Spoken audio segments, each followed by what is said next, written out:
Here are three kinds of modern capacitors that could be used to replace the capacitors in the columns. The ceramic discs maybe not the best for all applications, but they're very high Q. But the mylar and polyester film capacitors in either package are a very good choice. Here's some point ones at 400.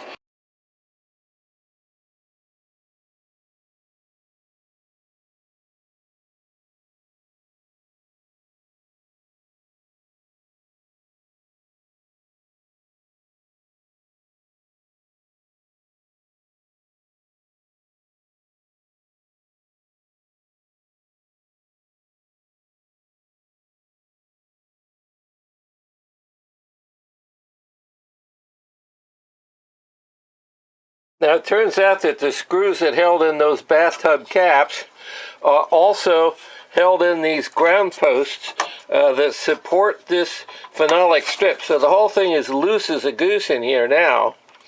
And a lot of those caps tie to terminals on this board anyway. So here's the ground bus running right along the top of this phenolic component strip.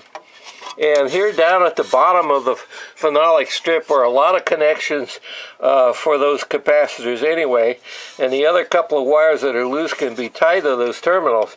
So it's really a no-brainer to figure out where the terminals are and put capacitors right in here, mount them right on the stinking board, and walk away from it just like anybody else would build a radio. We don't need these caps. They're just these bathtubs are some leftover dinosaur crap, and the modern components that just make this look stupid.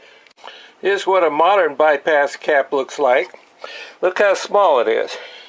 You can take and glue one of those things right in there.